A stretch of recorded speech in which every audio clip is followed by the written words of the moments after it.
me mets au défi, est-ce que le parti politique que vous représentez, l'UPADES, aura un candidat à l'élection présidentielle? Puisque la dernière élection présidentielle, l'UPADES, parti qui est vraiment de l'opposition, on le sait très bien, n'a pas présenté un seul candidat à l'élection présidentielle. Alors, où vous voulez être, vous voulez diriger le pays, construire le pays, développer le pays selon votre doctrine, ou vous ne voulez pas le faire. Si vous voulez le faire, mais la voie la plus autorisée, ce n'est pas de demander à ce que le président de la République puisse céder sa place parce qu'il est resté là depuis longtemps. Non, c'est de gagner dans les urnes lors de l'élection présidentielle à venir. Alors... Tout à fait. Mais c'est ça le vrai problème, là où le blâme blesse, mon cher frère. Est-ce que depuis le début de cette crise, on parle toujours de la gouvernance électorale? C'est même l'UPADES qui a sorti ce mot-là, gouvernance électorale. Mais jusque-là, c'est resté lettre morte. Le PCT snob même. Pour eux, ce n'est même pas un sujet à débattre. Mais alors que les guerres, toutes nos difficultés viennent de la gouvernance électorale.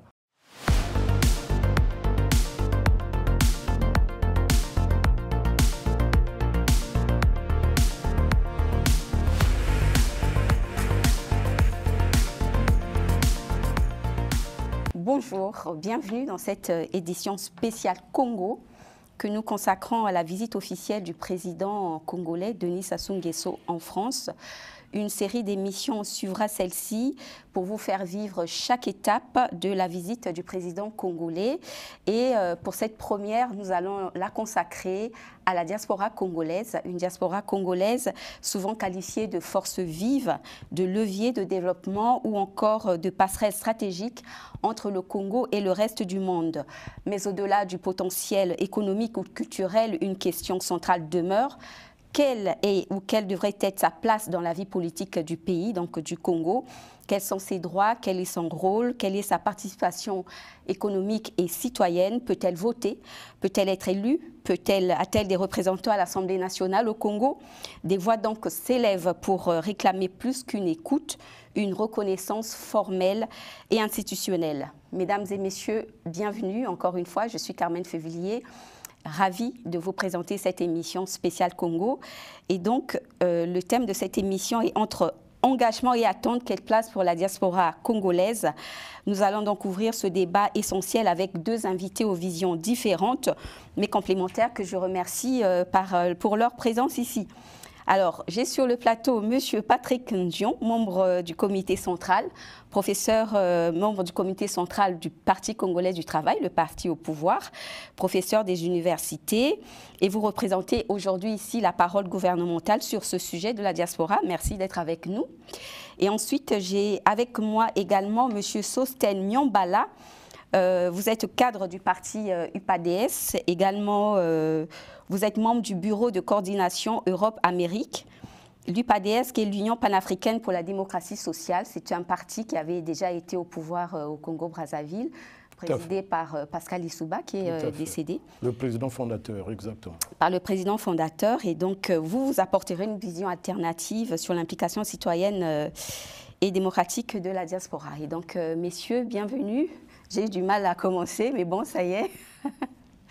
Alors, avant d'entrer dans le cœur du débat, je vais juste faire une courte mise en contexte. Le ministre Jean-Claude Gakosso était en France, le ministre des Affaires étrangères et de la francophonie et de la diaspora. Des Congolais de l'étranger, c'est cela le terme exact, était donc en France le 18 avril 2025, qui a reconnu l'importance de la diaspora et a évoqué également une possible ouverture à sa participation électorale, voire sa représentation parlementaire. Mais concrètement aujourd'hui, c'est la question que je vous pose, où en est-on? Est-ce une simple intention ou alors un véritable chantier en cours? C'est ce que nous allons explorer tous les deux, enfin tous les trois ici, sur ce plateau de Global Africa Télé Sud pour ce spécial Congo. Alors, quelle est votre vision? Je vais commencer par vous, hein, chacun de vous prendra la parole. Quelle est votre vision du rôle politique de la diaspora congolaise aujourd'hui? Merci beaucoup, Madame Carmen, de nous avoir donné cette opportunité de nous exprimer sur cette chaîne de télé, notamment sur ce thème central, qui est le rôle, qui est l'importance, l'implication de la diaspora dans la vie économique, la vie politique, la vie démocratique, culturelle, sociale même hein, du Congo. Donc c'est une opportunité que nous saisissons pour dire qu'effectivement, l'arrivée ici, le passage ici du ministre des Affaires étrangères, Jean-Claude Ngakosso, qui s'occupe également des Congolais de l'étranger, a fait une promesse. Et là, on peut se permettre de vous dire qu'au moment où nous parlons, eh bien, le projet de loi qui permettra à ce que les Congolais de l'étranger puissent voter, peut-être pas à l'élection présidentielle qui arrive là en mars, 2026, ouais. mais en 2027, lors des élections législatives, sénatoriales, locales, municipales, les Congolais de l'étranger pourront voter puisque le projet de loi sera incessamment sous peu là, oui. Peut-être le mois prochain, peut-être dans 2 mois, présenté auprès du Parlement. Et une fois que c'est voté, eh bien, ça sera opérationnel. Ce sera opérationnel. Et à quelles conditions, selon vous? Alors ça, c'est les contours du projet de loi que nous n'avons pas encore. On n'a pas encore le contenu, on n'a pas encore les contours, mais je pense que dans la conception de ce projet de loi, il doit prendre en ligne de compte tous les paramètres pour que les Congolais de l'étranger que nous sommes, puisque nous sommes Congolais au même titre que les Congolais qui sont sur le territoire national, nous puissions avoir les mêmes droits et les mêmes obligations. Les mêmes droits et les mêmes obligations. Là, je vais me rabattre sur quelques questions concernant le représentant, donc vous. Je vais m'adresser à vous. Vous êtes représentant du gouvernement ici. Vous êtes représenté le Parti congolais du travail. C'est mieux. Pas gouvernement. Pas le gouvernement. Ça, le terme n'est pas bien employé. Vous représentez le parti au pouvoir. Donc, le parti au pouvoir, le PCT, le Parti congolais du travail. Et donc, le ministre des Affaires étrangères avait parlé d'une possible représentation de la diaspora. Et ce projet, vous l'avez dit, je pense. Oui, nous tient à cœur. Voilà, ce projet vous tient à cœur. Et quelles réformes juridiques ou constitutionnelles vous envisagez, par exemple, pour permettre le vote et l'éligibilité de la diaspora?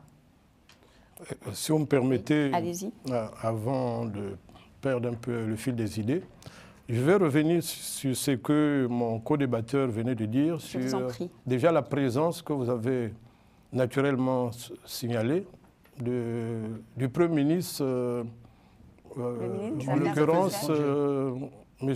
Ngakosso, Antoine, je pense. Non, c'est Jean-Claude Ngakosso. Ah, plutôt, oui. Ministre des Affaires étrangères et des Congolais. Autant pour moi. De la francophonie et des Congolais. Vous voyez que j'ai un lapsus. Tellement que j'ai pas. Mais pourquoi ce lapsus alors? J'ai pas l'habitude de le voir, je ne l'ai jamais vu, sauf à la télé. Alors que je vais d'abord marquer même mon étonnement qu'il pense maintenant à nous, alors qu'il est ministre depuis des décennies. Ça, il se réveille d'un sommeil, il nous lance un slogan sur la diaspora. C'est comme si on n'a jamais existé. Il est ministre à ce poste depuis. Ce n'est pas nouveau. Donc il a été député, tout ça. Donc il connaît bien cette situation. Mais bref. Je ne suis pas venu là pour l'accuser, pour essayer de l'enfoncer. Déjà, par ses paroles, lui-même, il est dit enfoncé. Surtout, il ne nous reconnaît même pas. Il dit la diaspora, c'est un petit nombre d'individus. Vraiment, vous pensez? Nous sommes un petit nombre? Vu notre poids, ce qu'on apporte au Congo, alors, les aides je me souviens informelles. Bien, il précisait petit nombre peut-être en France et un peu plus grand nombre en RDC. En RDC. C'est une comparaison qu'il avait faite. C'est une comparaison. Parce qu'on a l'impression que c'est la France. Comparaison n'est pas raison. On ne fait pas de comparaison entre le jour et la nuit. Nous, en France, nous sommes l'une des diasporas. Où est le jour et où est la nuit? Mais le jour, c'est la réalité et la nuit, c'est ce que le ministre ne sait pas. Parce qu'il ne nous entretient pas. C'est une fuite en avant. Il ne nous a jamais réunis. Il réunit les petits groupes à sa convenance. Mais la vraie diaspora, la crème de la diaspora, il a peur de cette crème. Donc voilà un peu l'ignorance dans le fonctionnement de la diaspora. On est plus de 60 000 Congolais. 68 exactement. Voilà. Dans un pays... en France. Oui, en France. Oui. Un pays de 5 à 6 millions d'habitants. Oui. Rien qu'en France, vous êtes plus de 60 000. C'est peu à l'échelle du pays. Et sur le plan international, nous sommes des millions même. Donc même si on est 1 500 000 Congolais à l'étranger, mais c'est un sacré coup de main. Et en général, c'est des hommes actifs. Généralement, plus ou moins, ils travaillent tous. Ceux qui sont dans la diaspora, ils sont venus pour chercher. Donc ils ont plus de possibilités. Il y a moins d'handicapés, il y a moins d'inaptes. Il y a moins des assistés. Alors, j'ai cru savoir voilà. que pour la délégation officielle qui est actuellement sur le terrain français, le conseiller politique a justement reçu une portion de la diaspora. Vous y étiez? Ni d'Ève ni d'Adam. Ça nous passe de travers. En haut, en bas, jamais sur nous. Et vous n'étiez pas informé? Mais jamais du tout, parce que c'est un milieu secret. Il fonctionne dans le secret total. C'est jamais à la disposition de tout le monde. J'étais même surpris. Non, mais je me permets de... Je m'inscris en faux dans cette assertion-là. Ce n'est pas quelque chose de secret. Dimanche, je pense que c'est passé dans les réseaux sociaux, c'est passé dans certains médias numériques, où le conseiller du chef de l'État, le conseiller politique du chef de l'État, avait demandé, cette mission avait été confiée, je pense, à l'ambassade, pour pouvoir mobiliser la diaspora, puisqu'au niveau de l'ambassade, vous le savez très bien, il existe un département d'abord des Congolais de l'étranger, il doit avoir un fichier.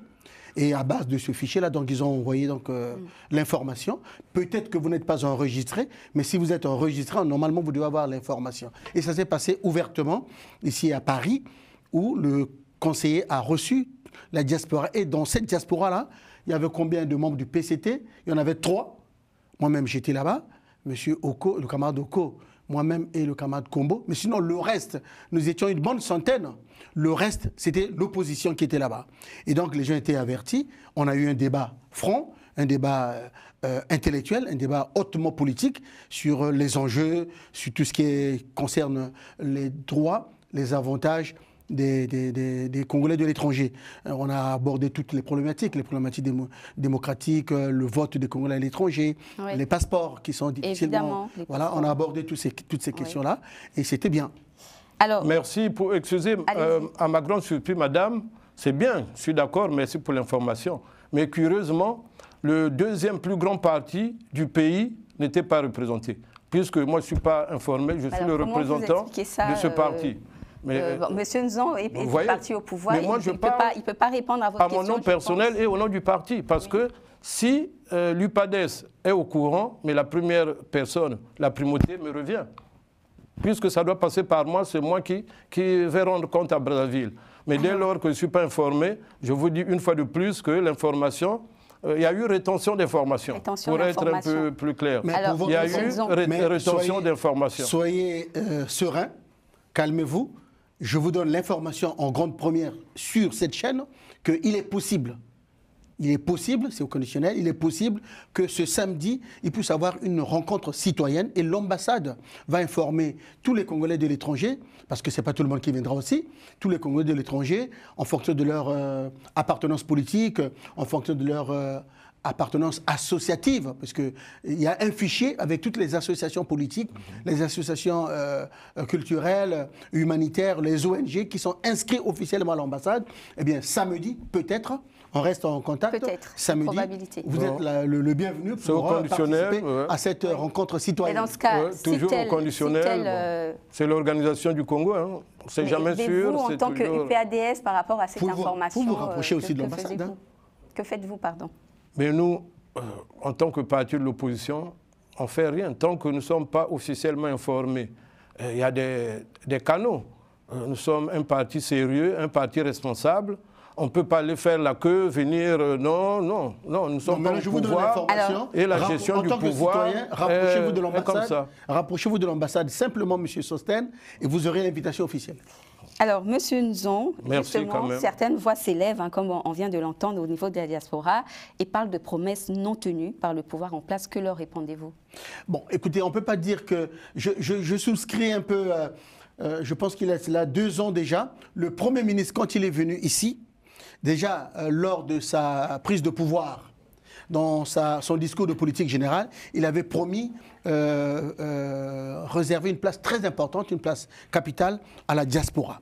Et chaque fois qu'il vient ici, je vous donne l'information, peut-être que vous êtes au courant, chaque fois qu'il vient en France, le Premier ministre reçoit la diaspora. Chaque fois qu'il vient en France, il reçoit la diaspora pour la situer et pour lui rappeler son rôle primordial dans la construction du pays, dans le développement socio-économique du pays.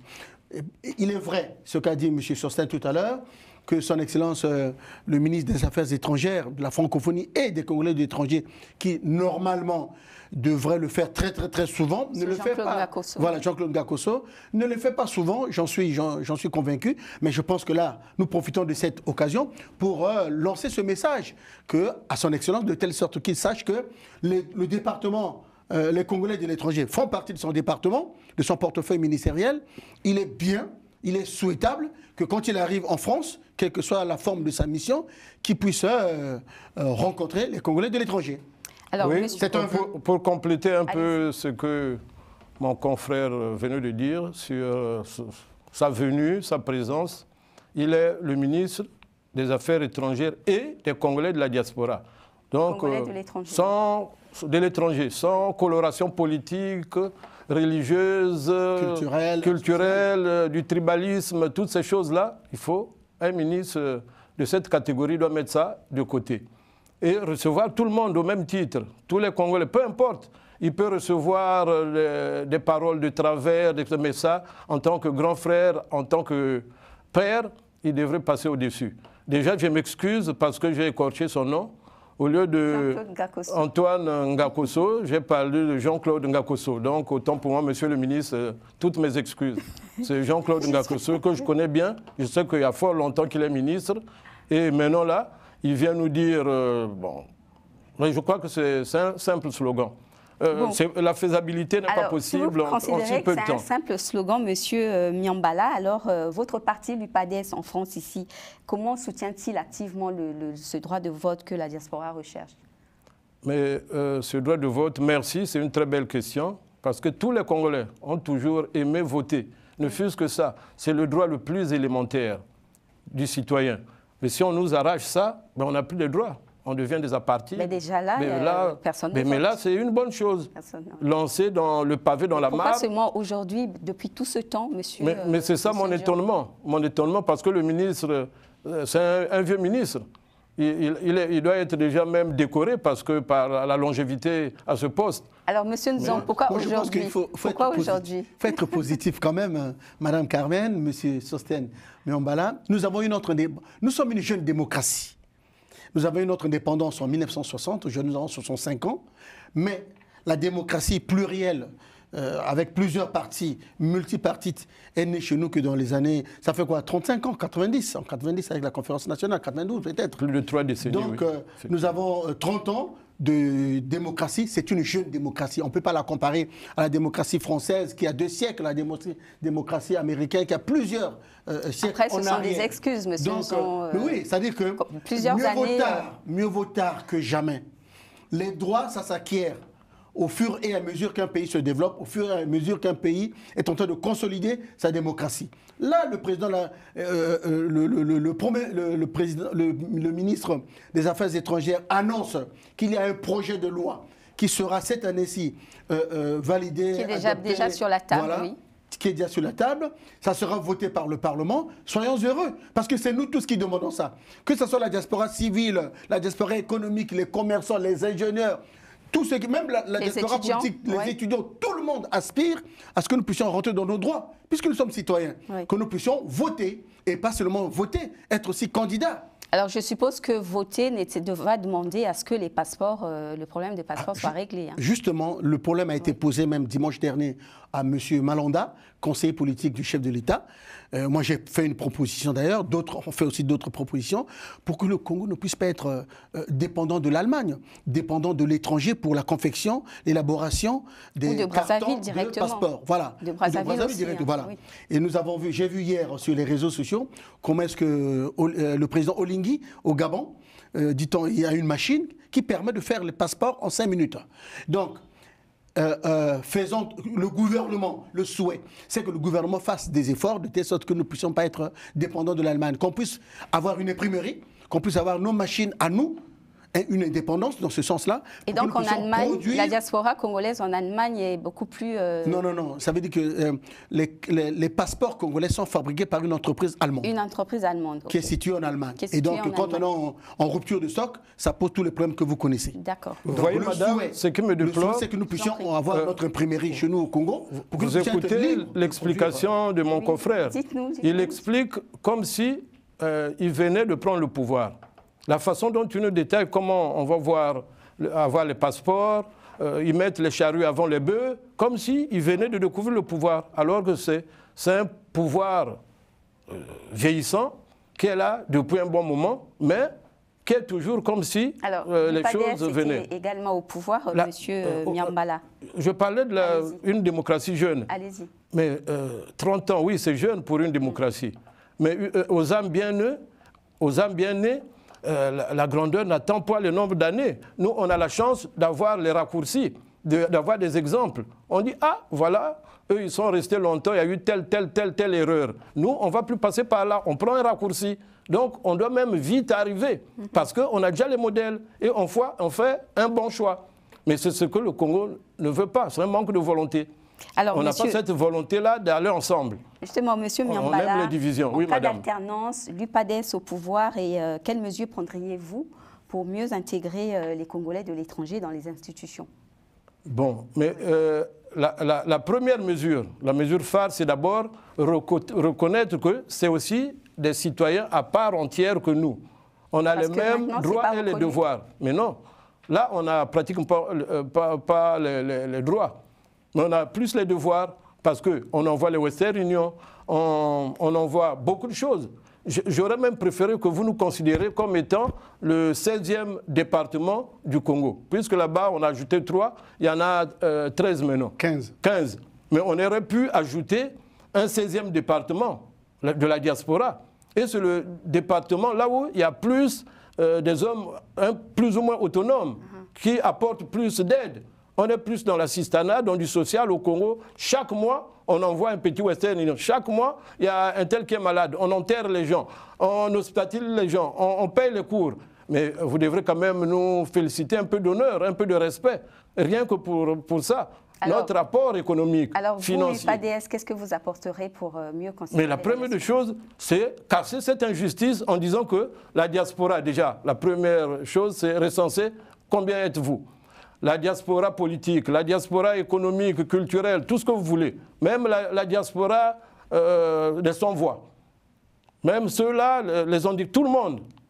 Recenser combien effectivement nous sommes, parce qu'on ne peut pas commencer quelque part sans connaître, là, vous dites qu'à l'ambassade, il y a une réception. Mais ce n'est même pas... C'est une supposition, oui. Même si on suppose, même s'ils recevaient, même si tout le monde ne peut pas venir, ça c'est vrai, mais le message n'a pas circulé, il y a eu rétention de l'information. Peut-être que parce que ce n'est pas encore confirmé, monsieur. De bouche à oreille, oui, mais ça a toujours été comme ça, ce n'est pas la première fois. Je répète, c'est un pouvoir qui est là depuis plus de 40 ans. Les méthodes n'ont jamais changé. Même quand ils arrivent, on ne les voit jamais.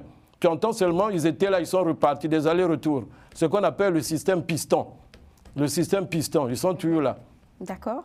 C'est dommage, mais ce sont des compatriotes, mais déçus de cette façon de faire. Justement, monsieur, on est pareil, on va mourir ensemble. Justement, monsieur Miambala, la diaspora est justement courtisée par les politiques en période électorale. Mais ça ne devait pas être le cas. On n'est pas là des gens pour venir courtiser. Pourquoi on va me courtiser pour mon propre pays? Mais pourquoi justement? C'est la question que j'avais. Mais c'est une faute grave. Pourquoi déjà. La diaspora est courtisée parce que la diaspora est remplie aussi des antivaleurs. Les mêmes antivaleurs au pays. Par exemple. Mais les gens sont corrompus, les gens critiquent les autres sans raison. Les gens, quand vous avez une position politique, vous dites non, de ce côté, on peut apprécier ce que le président s'assoit fait. Bon, là, non, vous êtes corrompu. Pourquoi courtiser la diaspora, puisque jusqu'à présent, ils n'ont pas droit au vote? Mais parce qu'ils savent que la diaspora est un danger pour ceux qui sont au pays. Les gouvernants ont tendance à croire que la diaspora crache tout sur eux. La diaspora contrôle tous leurs faits et gestes. Mais bon, quelque part, ils sont humains. Donc, ils disent que non, on ne va pas faire ça. Or, c'est impossible. Le 16e département du pays est l'un des plus riches du Congo. Le département diaspora, c'est le plus riche, sinon le plus actif. Les autres, vous allez voir le taux de chômage élevé, le taux d'affamés élevé, le taux de malades élevé. Mais au sein de la diaspora, vous avez peu de malades, vous avez les gens qui travaillent, vous avez les gens qui entretiennent les enfants, qui envoient des colis au pays. Justement, vous venez de 2 dire... 2,8 millions, oui. Il y a 2 ans, qu'on envoyait au Congo. Vous venez de dire quelque chose que j'ai retenu, la diaspora fait peur. Et selon vous, monsieur Ndion, donc c'est une question que je pose à vous deux, est-ce que la diaspora peut faire basculer un scrutin? Alors moi personnellement, je pense que la rhétorique de mon co-débatteur est très dépassée. Pourquoi? Mais parce que je ne pense pas. Par rapport au nombre que au Congo, nous avons théoriquement, je parle sous le contrôle de mon co-débatteur, 6 millions d'habitants. et l'électorat tourne autour de 3 millions. Et donc je ne pense pas que ce soit 68 620 Congolais qui sont en France, peut-être exagérément 500 000 dans le reste du monde, qui peut basculer l'électorat au Congo. Je ne pense pas, personnellement, parce que les conditions, les implantations des partis politiques, le poids des partis politiques au Congo fait en sorte que je ne pense pas que la diaspora puisse faire peur aux partis politiques. Alors qu'est-ce qui ne va pas alors? Pourquoi jusqu'à présent il n'y a pas eu... Jusqu'à maintenant, je pense que c'est beaucoup plus... des problèmes de réalisation, des problèmes techniques, des problèmes d'organisation. Mais là, comme l'a dit mon collègue tout à l'heure, nous sommes au pouvoir depuis longtemps. Ces observations que la diaspora ne vote pas sont vieilles maintenant, il y a à peu près une dizaine d'années, sinon plus. Ils ont mieux vaut tard que jamais. Là, ils ont pris conscience pour faire en sorte que, peut-être que pour mars, on ne pourra pas voter parce que techniquement, c'est difficile. Par contre, dans un an, notamment en 2027, la diaspora pourra avoir de la représentation parlementaire. Il pourra avoir des députés, il peut avoir des députés, il peut avoir des sénateurs, il peut avoir des conseillers municipaux au niveau de l'ensemble du territoire national. Alors que proposez-vous par rapport à ce programme? Alors moi, personnellement, nous proposons au niveau du parti, au niveau de la fédération PST France ici, que la diaspora se structure, s'organise. Et on constate qu'il y a un début de structuration déjà, puisque nous avons, je pense, deux organes, deux associations qui sont organisées ici. Nous avons le Haut Conseil, je pense, des Congolais de l'étranger, avec Madame... il y a le Haut Conseil des Congolais de l'étranger. Ensuite, il y a aussi une autre association qui est née. Il y a le RIS. Il y a le RIS, voilà, le réseau des Congolais de l'étranger, qui est en train de pouvoir fédérer l'ensemble des couches de la diaspora et les couches politiques, sociales, économiques, pour que nous puissions être représentés. Et à côté de cela, quand on fait une représentation parlementaire, on n'a pas besoin que de la partie politique, hein.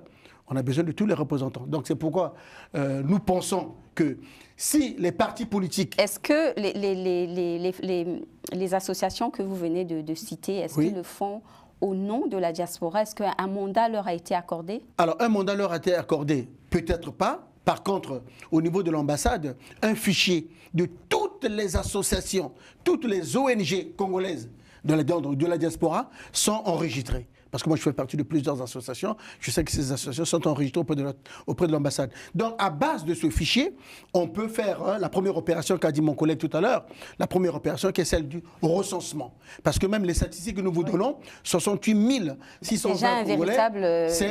Un véritable challenge déjà à Brazzaville. Tout à fait. C'est une statistique qui vient des Français. De la préfecture, voilà, donc du gouvernement, on va dire.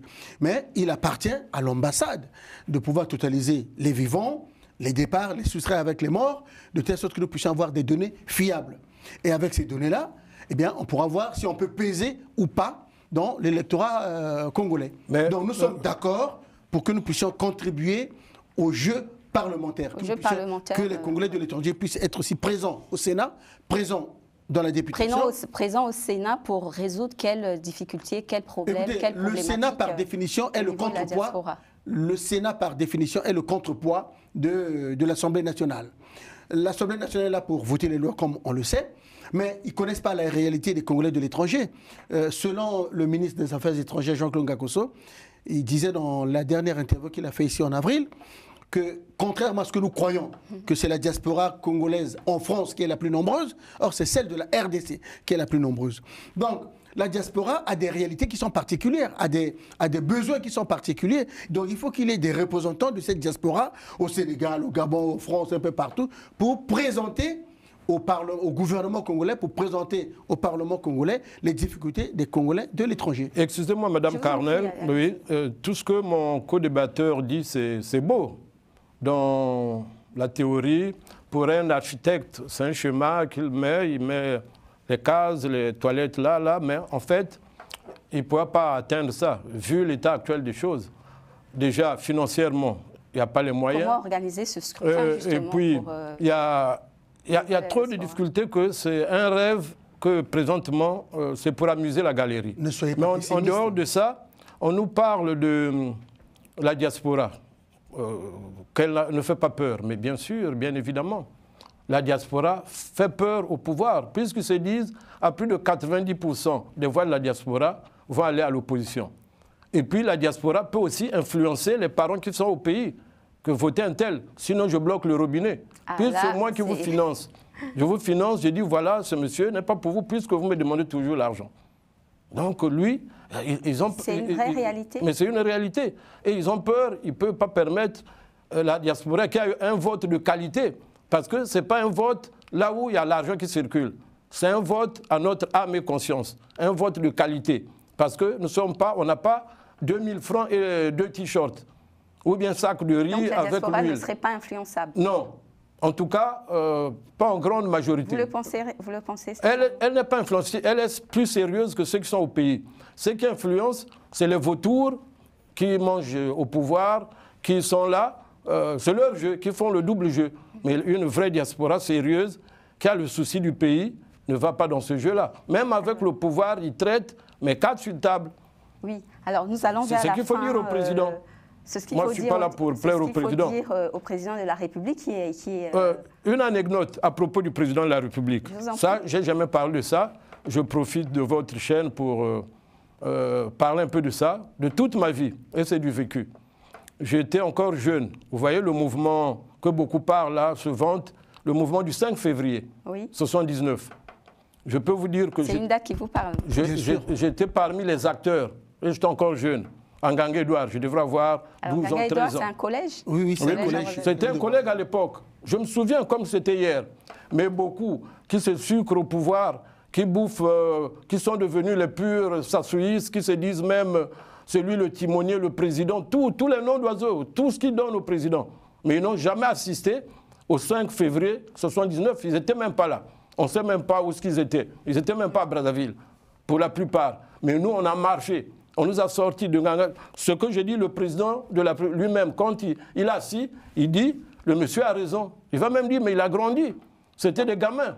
Et que souhaitez-vous par rapport à ça alors Sous la pluie, tenez-vous tranquille, hein, demandez le président. Peu de gens savent que le 5 février 79, il y avait une forte pluie au Contre-Rail, à Brazzaville, vers la gare. On était trempés. Et le président tenu, il était mouillé. Il pleuvait abondamment. C'est pour la première fois, c'est une révélation que je vous dis. Il pleuvait abondamment. Et aujourd'hui, je suis là, je m'oppose, pas au président en tant qu'individu, mais à sa fonction. Oui. À sa fonction. Peut-être pas à sa fonction, peut-être c'est la fonction à la qu'il manière occupe, de faire mais pas lui-même en tant que non, à sa façon de gérer le pays. Que quelqu'un, il faut qu'il laisse cette expérience. Il a accumulé. C'est un homme, personne ne battra son record. Ça, on est conscient. S'il faut mettre un challenge, personne ne va battre. Au pouvoir, il y aura un changement catégorique. Mais évidemment. Sinon, pourquoi être à l'opposition? C'est pour que les choses changent. Faire le contraire de ce que le PCT et ses affidés font. Monsieur Sostène Miambala, soyez réaliste. Nous sommes dans un pays où nous avons des institutions qui fonctionnent, où nous avons un système démocratique, même jeune, qui est basé sur l'alternance, qui est basé sur des périodes où il y a des élections présidentielles, et des élections législatives, et des élections municipales, etc., etc. Vous êtes un parti politique, organisez-vous en conséquence. Parce que si vous êtes un parti politique qui a pour vocation de conquérir le pouvoir et de diriger le pays tel que vous le dites, c'est une très bonne chose. Mais vous ne pouvez pas demander à un président qui est dans l'exercice de ses fonctions, qui a été élu démocratiquement, de céder le pouvoir à un autre. Mars arrive, hein. Mars arrive, M. Sostène Miambala, je vous mets au défi. Est-ce que le parti politique que vous représentez, l'UPADES, aura un candidat à l'élection présidentielle? Puisque la dernière élection présidentielle, l'UPADES, parti qui est vraiment de l'opposition, on le sait très bien, n'a pas présenté un seul candidat à l'élection présidentielle. Alors, où vous voulez être, vous voulez diriger le pays, construire le pays, développer le pays selon votre doctrine, ou vous ne voulez pas le faire. Si vous voulez le faire, mais la voie la plus autorisée, ce n'est pas de demander à ce que le président de la République puisse céder sa place parce qu'il est resté là depuis longtemps. Non, c'est de gagner dans les urnes lors de l'élection présidentielle à venir. Alors... Tout à fait. Mais c'est ça le vrai problème, là où le blabla blesse, mon cher frère. Est-ce que depuis le début de cette crise, on parle toujours de la gouvernance électorale? C'est même l'UPADES qui a sorti ce mot-là, gouvernance électorale. Mais jusque-là, c'est resté lettre morte. Le PCT snob même Pour eux, ce n'est même pas un sujet à débattre. Mais alors que les guerres, toutes nos difficultés viennent de la gouvernance électorale. Les députés, les sénateurs, tout le monde sait, même le bébé sait que les élections au Congo, les deux sont pipées d'avance. Même le président lui-même, il sait. Il sait que mes gars là, ce n'est pas vous. Il peut les enlever tous. Il sait que vous trichez. Le président, il le sait. Ça, c'est un point Je de vue. vous garde là seulement comme ça parce que vous trichez. Monsieur Sosthène il triche mal. C'est un point de vue qui est personnel. Partagé par la grande majorité des Congolais. Je voudrais qu'on arrête avec ce débat qui concerne beaucoup plus les échéances électorales à venir. Oui. Nous sommes au niveau de la diaspora et donc nous savons que la diaspora n'est pas homogène. Hein. Comment intégrer ces différentes voix il y a la diaspora de France, des États-Unis et même d'Afrique. Hein. Bon, comment intégrer sans créer de fractures, justement, de favoritisme? Mais je dirais, excusez-moi de prendre un peu en premier cette fois-ci. Vous avez dit, ouais, elle n'est pas homogène. C'est évidemment. C'est même ça qui devrait faire son succès, son avantage. Une multiplicité dans la diversité. Ça serait un avantage, une bonne chose, mais c'est culturel. On ne peut pas se plaindre, dire non, bon, elle n'est pas homogène, elle est hétérogène. Non, soyons lucides et saisissons le taureau par les cornes, organiser la diaspora. D'abord ça, pour que le ministre ne puisse pas craindre sa diaspora, ses frères. Mais les Israéliens ne craignent pas leur diaspora. Bien au contraire, Benjamin Netanyahou compte sur la diaspora israélienne, installée surtout aux États-Unis, un peu partout. Beaucoup de pays. Mais nous, on devait compter sur ça. C'est une fierté. Mais il faut seulement nous approcher, organiser, éviter l'injustice. Vous avez raison, M. Sosthène. Que Mme Carmen dise que la diaspora n'est pas homogène, ce n'est pas. Le fait qu'elle soit hétérogène n'est pas un frein. Au contraire, c'est une richesse. Nous devons nous organiser comment? Nous devons nous organiser par corps de métier. La diaspora doit s'organiser par corps de métier. La diaspora doit s'organiser par association. La diaspora peut s'organiser par confédération. La diaspora peut s'organiser par parti politique, selon qu'on soit de gauche ou de droite, selon qu'on soit des partis libéraux ou des partis socialistes. Bref, la diaspora peut s'organiser selon tous ces critères-là. Une fois organisée, on peut créer des confédérations pour qu'on puisse créer des ponts entre toutes les diasporas. La diaspora en Europe, la diaspora aux États-Unis, la diaspora en Afrique, ainsi de suite. Et avec ce projet de Jean-Claude Ngakosso, qui est un projet vraiment phare et très ambitieux, qui va moi je reste optimiste, hein, qui va se réaliser, eh bien cette organisation de la diaspora permettra à ce que dans toutes les couches vives de la diaspora, on puisse avoir des représentants qui vont représenter la diaspora au Parlement congolais. Alors, messieurs, Jean-Claude Ngakosso a également parlé de la diaspora économique, du retour vers le Congo pour investir. Et selon vous, comment le Congo peut accompagner cette diaspora de manière efficace? Est-ce que des mécanismes peuvent être mis en place, des mesures d'incitation pour cette diaspora, la fiscalité, j'en sais rien. Donc comment vous voyez les choses? Bien évidemment, c'est même là qu'il faut commencer. S'il faut l'organiser, c'est pour bien la structurer, métier par métier. C'est un vivier de tous les métiers. On a tous les métiers.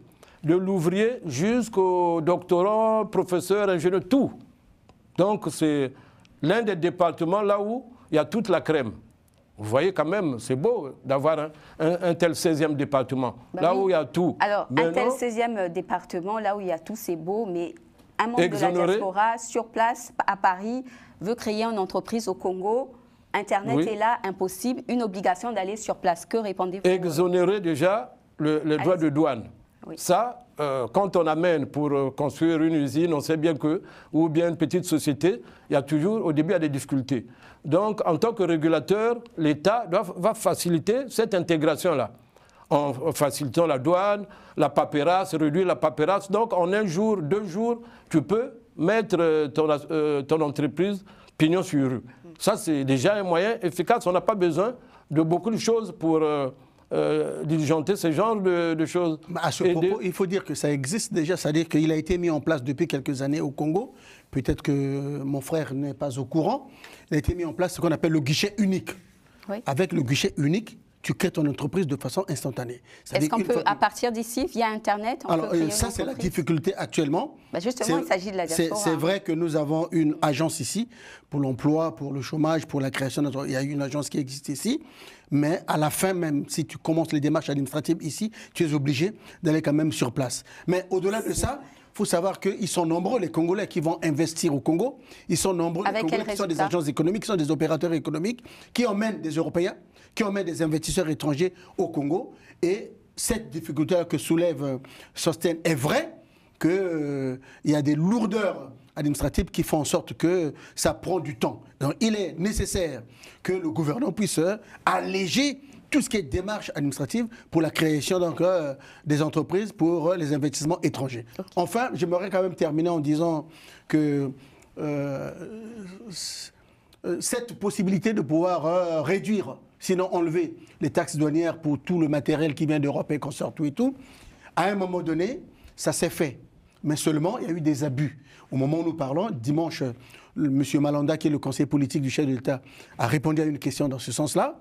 Il a dit que c'était fait, mais il y a eu des abus. C'est-à-dire que normalement, toutes les entreprises qui viennent de l'étranger, quand elles s'installent, ils ont 2 ans d'exonération de taxes douanières, 2 ans d'exonération de paiement d'impôts. Oui. Mais seulement, une fois installés, les gens abusent. En ce sens qu'ils commencent à prolonger, si bien que l'ensemble du tissu économique, l'ensemble des entreprises bénéficient de cette exonération-là, alors qu'elles ne viennent pas de l'étranger, alors qu'elles sont déjà installées, alors que les 2 premières années sont déjà passées, et ils prolongent. Et là, au moment où nous parlons, le gouvernement a mis fin à ça, en attendant de mettre de l'ordre et de reprendre. Mettre de l'ordre au niveau de la diaspora. Hein. C'est pas.